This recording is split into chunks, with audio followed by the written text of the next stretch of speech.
Hello and welcome back to another video.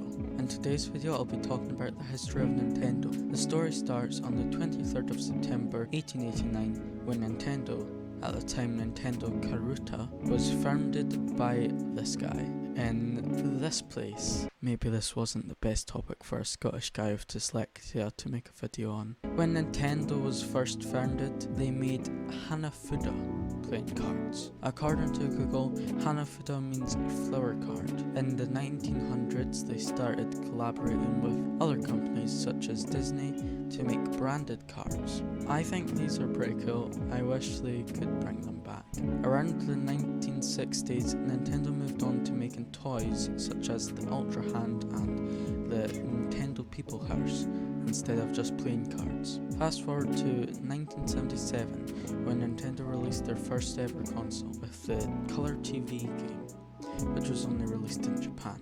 This was sold as a series of 5 home consoles. In 1980, they released their first worldwide and first handheld console with the Game & Watch. On July 15th, 1983, Nintendo released the Famicom, created by another guy whose name I can't pronounce. This console would later be released in the United States in 1985 and then throughout Europe from 1986 to 1987 under the name of Nintendo Entertainment System, more widely known as the NES. In 1983, America was experiencing the video game crash. Their video game and console sales dropped by 97%, but thanks mostly to the NES, the American gaming industry was revived. In 1989, 100 years after Nintendo was founded, they released the Game Boy. This console was also revolutionary for the industry. Although it wasn't the first handheld console, it was one of the first to introduce interchangeable cartridges and decent graphics.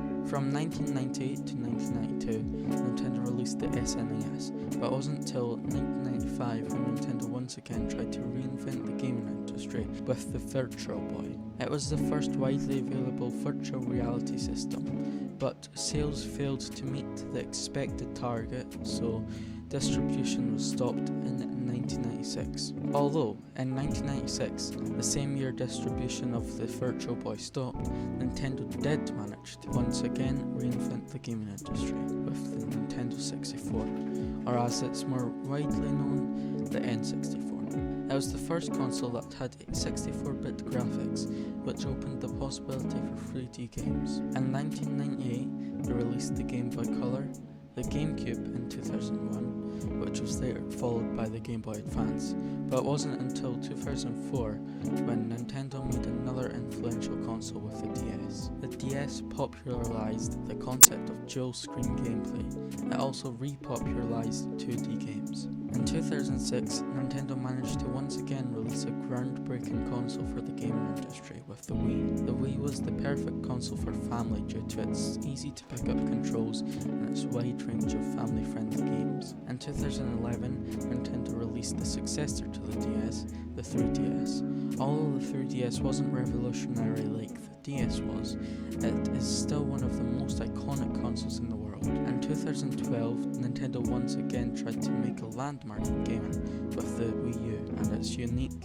screen-filled control. Although this, in my opinion, was a good and interesting idea, the Wii U didn't sell well, most likely due to its poor marketing and mediocre execution of the new idea. Fast forward to 2017 when Nintendo released their first brand new console in 5 years with the Nintendo Switch. Nintendo took inspiration from their prior console to make a new and inspirational design. The Nintendo Switch was both a home console and a handheld console, and is considered by many to be the first hybrid console. If I missed any important information, feel free to tell me in the comments. Goodbye.